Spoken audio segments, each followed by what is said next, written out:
There is a specific kind of silence that terrifies even the gods.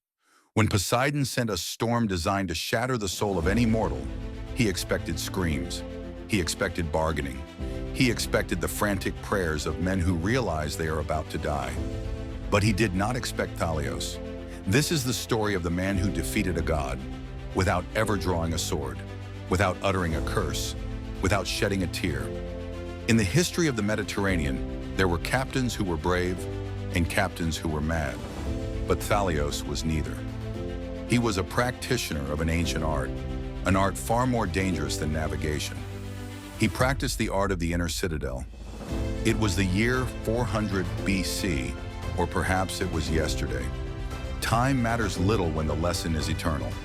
The ship was called the Eterna, a vessel carrying not gold, not spices, but a crew of 50 souls and a cargo of hope, sailing towards a destination that no map dared to show. They were crossing the Straits of Grief, a stretch of ocean where the water doesn't just drown you, it judges you. Legend said that the sea here could smell fear. If you brought anxiety on board, the waves would grow taller. If you brought regret, the currents would pull you under. And on this night, the crew was terrified. Eurylochus, the first mate, was a man of skill. He could tie a knot in a hurricane. He could spot a lighthouse from 20 miles away. But tonight, his skills were useless, because the enemy wasn't the wind. He burst onto the upper deck, his face pale, his voice trembling. "Captain!" Eurylochus screamed, the sound barely audible over the roaring thunder. "The main mast is cracking. The sails are torn. We need to turn back. We must pray to Poseidon. We must sacrifice the oxen. We must do something." Thalios didn't look at him. His hands were wrapped around the wooden spokes of the helm. His grip was firm, but not white-knuckled. He wasn't fighting the wheel. He was holding it. "Turn back to where, Eurylochus?" Thalios asked. His voice was not loud, yet it cut through the storm like a razor. "To the port, to safety." "There is no safety behind us," Thalios said. "The wind blows north. If we turn, we capsize. If we stop, we sink. The only way is through." "But we are going to die!" Eurylochus cried, tears mixing with the salt water on his face. "Look at the waves! The gods are against us! How can you stand there so calmly? Do you not see the beast that tries to swallow us?" Thalios finally turned his eyes to his first mate. In that chaos, his eyes were two pools of still water. "I see the waves, Eurylochus. I see the wood bending. I hear the wind." "Then do something." "I am doing the only thing that matters," Thalios replied. "I am steering." Here lies the first lesson of the storm. Eurylochus was trying to control the sea. He was mentally fighting the waves, pushing against the wind with his thoughts, begging reality to be different than it was. He was suffering not because the ship was sinking, but because he believed the ship should not be sinking.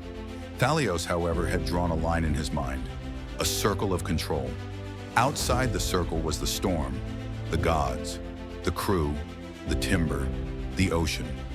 Inside the circle was his judgment, his hands, his reaction.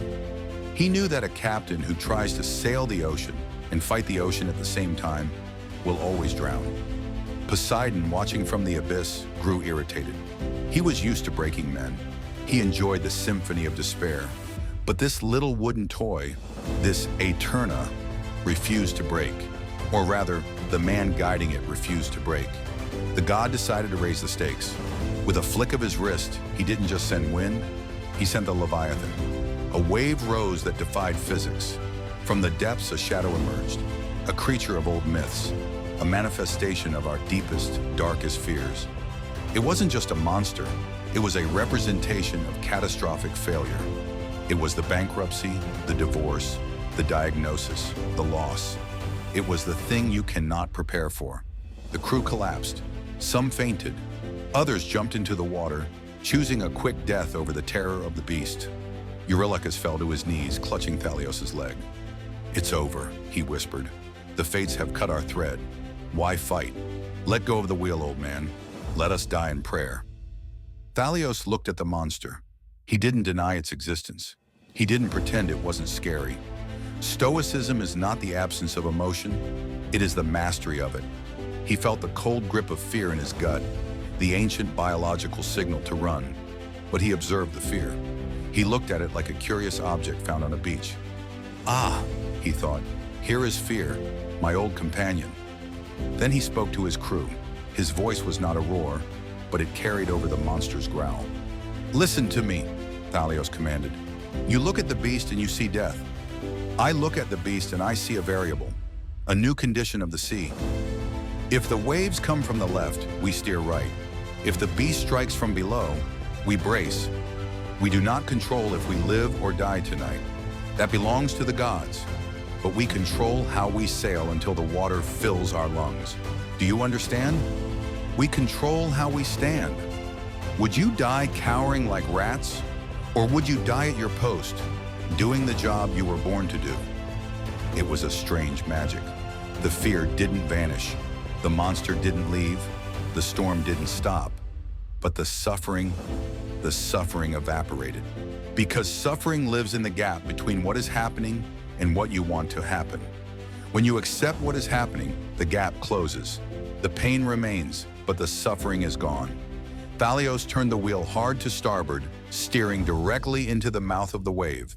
He shouted into the wind, a phrase that would echo through eternity. You can break my ship, Poseidon. You can drown my body. But my mind is mine.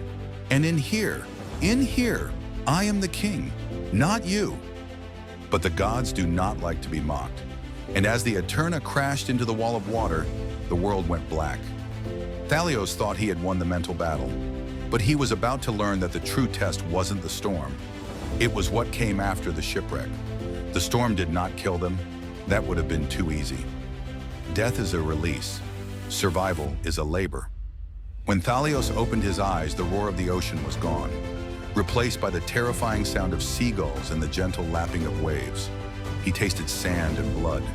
He pushed himself up, his old bones creaking like the timber of his lost ship.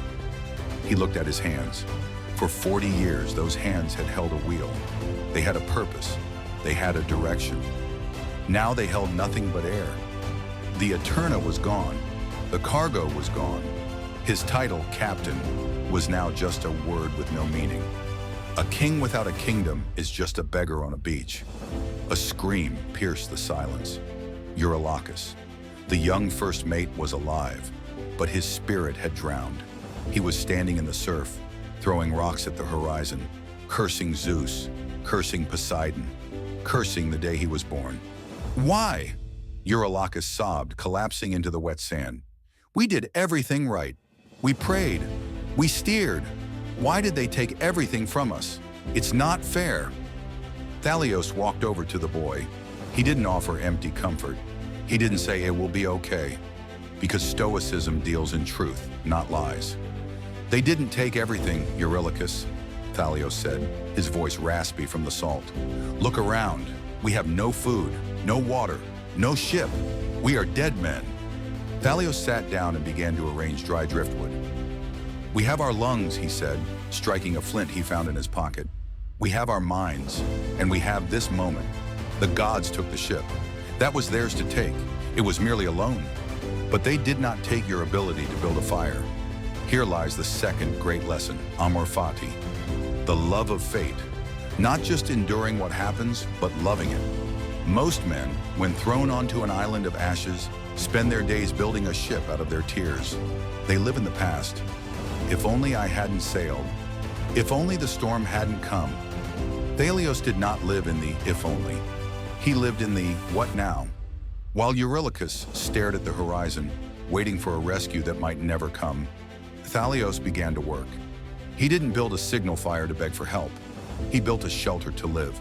He treated the wreckage of his beloved ship not as a tragedy, but as lumber. He stripped the wood from the broken hull. This plank, he thought, once held the sails. Now it will keep the rain off my head. It has a new purpose, and so do I. Days turned into weeks. The true enemy revealed itself. It wasn't hunger. It was the crushing weight of waiting. Eurylochus wasted away. He refused to eat the crabs Thalios caught. What's the point, he would whisper. We are forgotten. He was dying of resentment. He was poisoning his own blood with the belief that he deserved better. The island was a prison for the young man because he wanted to be elsewhere. But for Thalios, the island was a monastery. He realized that his control had shrunk. On the ship, he controlled a vessel. Here, he controlled only his own breath in his own actions. And that was enough. One evening, sitting on the cliffs, looking at the same sun that set over Athens, Thalios laughed, a genuine, deep laugh. He realized he was happier here, starving on a rock, than he had been carrying gold for ungrateful merchants. He had lost his ship, but he had found his soul. He was no longer the captain of the Eterna. He was the captain of Thalios. But fate, as it always does, had one final twist remaining. A test that would require more than just endurance. 6 months passed, and then the miracle happened. Or perhaps the tragedy. It depends on how you look at it. A ship appeared on the horizon, red sails, the crest of Athens. Eurylochus saw it first. He screamed until his throat bled. He ran into the waves, swimming towards a vessel that was still miles away.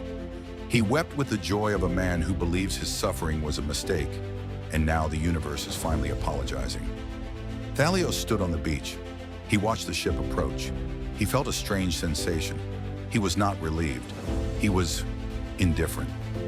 He realized that the man who had washed ashore 6 months ago was dead. The man standing here now did not need rescuing because he was not lost. When the rowboat hit the sand, soldiers stepped out. They were loud. They smelled of perfume and wine. They looked at the two castaways with pity. "You are saved," the soldiers declared. "We will take you back to civilization, back to the markets, back to the noise, back to the anxiety." Eurylochus kissed their boots. "Take me," he cried. "Take me away from this hell." But Thalios paused. He looked back at his shelter, at the simple fire pit, at the silence. He realized that on this island, he had been free.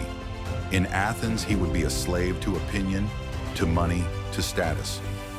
On the voyage home, the difference was clear. Eurylochus gorged himself on food, terrified it would be taken away again. He was safe, yet he was more anxious than ever. He had learned nothing.